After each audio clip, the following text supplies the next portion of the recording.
ഹരിതലഹരി ഹരിതക്രമം എന്ന സന്ദേശമുയർത്തി കേരളത്തിൽ PC വിഷ്ണുനാഥ് ഈ കുണ്ട്ര നിയോജകമണ്ഡലത്തിൽ നടത്തുന്ന ജനയാത്രയാണ് ഇപ്പോൾ ഉള്ളത്.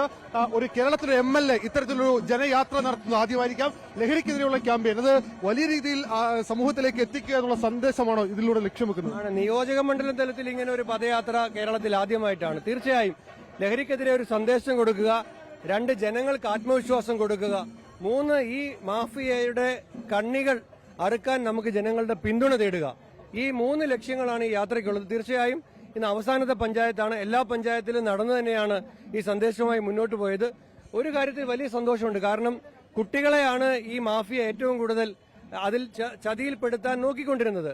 ഏറ്റവും കൂടുതൽ ഈ പദയാത്രയിൽ ഉടനീളം നമ്മളോടൊപ്പം ഏറ്റവും കൂടുതൽ പങ്കെടുത്തത് കുട്ടികളാണ്. കുട്ടികൾ ഈ സന്ദേശം ഏറ്റെടുക്കാനും ഈ മഹാവിപത്തിനെതിരെ അണിനിരക്കാൻ തയ്യാറായതും ഒരു നല്ല സന്ദേശമായിട്ട് ഞാൻ കാണും. ഒരു ജനജാഗ്രതാ സമിതികൾ എല്ലാ സ്ഥലത്തും ഈ നിയോജകമണ്ഡലത്തിൽ സംഘടിപ്പിക്കുന്നുണ്ടോ ഇതിന്റെ ഭാഗമായി? തീർച്ചയായിട്ടും ഉണ്ടാകും.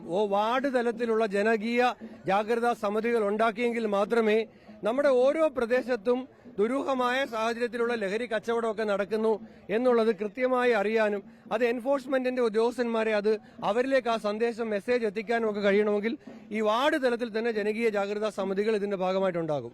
കേട്ട് കാണും, ഇന്ന് അടക്കം ഒരു നടനെതിരെ തന്നെ ലഹരിയുടെ കേസുമായി ബന്ധപ്പെട്ട് വലിയ ആരോപണങ്ങൾ അടക്കം ഉയരുകയാണ്. സ്വാഭാവികമായും സമൂഹത്തിന്റെ എല്ലാ മേഖലയിലും ഇത് പടർന്നു പിടിക്കുന്ന സാഹചര്യമുണ്ട്.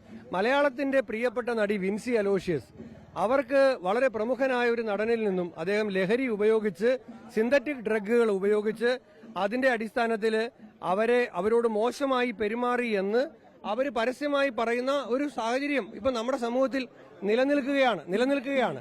അപ്പൊ ഇപ്പൊ 24 തന്നെ പിന്നെ SKNന്റെയും മുതിർന്ന 24ലെ മാധ്യമപ്രവർത്തകരുടെ നേതൃത്വത്തിൽ കേരളത്തിലുടനീളം ലഹരിക്കെതിരായി ക്യാമ്പയിൻ നടന്നു. ഞാൻ നിയമസഭാ മന്ദിരത്തിന്റെ മുൻപിൽ ആ ക്യാമ്പയിനിൽ ഞാൻ ആ ബസ്സിൽ പോയി അണിചേർന്നതാണ്.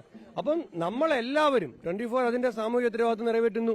എനിക്ക് എന്റെ സാമൂഹ്യ ഉത്തരവാദിത്വം നിറവേറ്റേണ്ടതായിട്ടുണ്ട്. അപ്പൊ എന്നെ എന്താണ് ഇതിലേക്ക് നടക്കാൻ പ്രേരിപ്പിച്ചതെന്ന് വെച്ച് കഴിഞ്ഞാൽ നമ്മൾ അടങ്ങിയിരിക്കേണ്ട സമയമല്ല ഇത്. നമ്മൾ ജനങ്ങളിലേക്ക് പോകേണ്ട സമയമാണ്. അതിന് പദയാത്രയാണ് ഏറ്റവും നല്ല മാർഗം എന്ന് മനസ്സിലാക്കിയിട്ടാണ് പദയാത്ര എന്ന് തന്നെ തീരുമാനിച്ചിട്ടുള്ളത്. അമ്മമാരുടെ ഒരു വലിയ കൂട്ടായ്മ തന്നെ ഇതിന്റെ ഭാഗമായിട്ടുണ്ടെന്ന് തോന്നുന്നു. പിന്തുണയുണ്ട്. തൊഴിലുറപ്പ് തൊഴിലാളികളൊക്കെ വന്നിട്ട് നമ്മളെ പിന്തുണയ്ക്കുന്നു എന്ന് മാത്രമല്ല അവര് വിവരങ്ങൾ തരാൻ പോലും തയ്യാറാകുന്നു. അപ്പൊ അവർക്ക് ധൈര്യം ഉണ്ടാകുന്നു, അവർക്ക് ഭയം മാറുന്നു. അതൊരു നല്ല സൂചനയാണ്. ഒരു MLA ഇത്തരത്തിലൊരു ക്യാമ്പയിനുമായി പോകാൻ പ്രേരിപ്പിച്ച ഘടകം അത് ഇതിന്റെ ഒരു ഗൌരവ സ്വഭാവം കൂടി കണക്കിലെടുത്തു. 2 കാര്യങ്ങളാണ്. ഒന്ന്, ഈ 2 തവണയും നിയമസഭ ഈ വിഷയം ചർച്ച ചെയ്തപ്പോൾ അടിയന്തര പ്രമേയം ഉന്നയിച്ചത് ഞാനായിരുന്നു. അപ്പൊ ഞാൻ ആലോചിച്ചു, ഞാൻ നിയമസഭയിൽ ഈ വിഷയം കൊണ്ടുവന്നപ്പോൾ എനിക്ക് ഇതിനകത്ത് രണ്ടാമത് ഒരു ഘട്ടത്തിലേക്ക് ഇറങ്ങാൻ ആളുകളെ പ്രേരിപ്പിക്കേണ്ടതായിട്ടുണ്ട്. അപ്പൊ അതിനൊരു മുൻകൈ ഞാൻ തന്നെ എടുക്കണം എന്ന ഒരു തോന്നലിൽ നിന്നാണ് പദയാത്ര എന്ന ഈ ആശയം കേരളത്തിൽ ആദ്യമായിട്ടൊരു നിയമസഭാ മണ്ഡലത്തിൽ ഈ വിഷയത്തിൽ ആരംഭിക്കാൻ ഉള്ളൊരു തീരുമാനമെടുത്തു. അതിന് എല്ലാവരുടെയും പിന്തുണയും കിട്ടി. നിയമനിർമ്മാണം ഇക്കാര്യത്തിൽ വേണ്ടതല്ലേ? കാരണം സ്വാഭാവികമായും ചെറിയ ക്വാണ്ടിറ്റിയൊക്കെ പിടിക്കുമ്പോൾ ഇപ്പോഴും ചില ഇളവുകൾ പലപ്പോഴും ലഭിക്കാറുണ്ട്.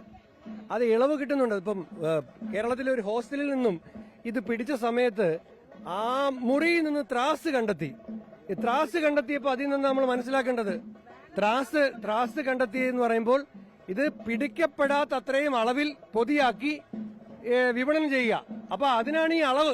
ത്രാസ് അതിനാണ്.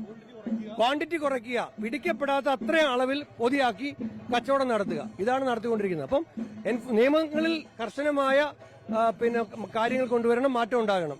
തന്റെ സാമൂഹ്യ ഉത്തരവാദിത്തമാണ് താൻ ഇതിലൂടെ നിർവഹിക്കുന്നത് എന്നുള്ളതാണ് PC വിഷ്ണുനാഥ് MLA വ്യക്തമാക്കുന്നത്. എന്തായാലും സമൂഹത്തെ കാർന്നു നിന്ന ലഹരിക്കെതിരെയുള്ള പോരാട്ടം അത് തുടരുക തന്നെ ചെയ്യുമെന്നും വിഷ്ണുനാഥ് പറയുന്നുണ്ട്. കൊല്ലത്ത് ക്യാമറാമാൻ അരുൺ സാറിനൊപ്പം അരുൺ രാജ്, 24.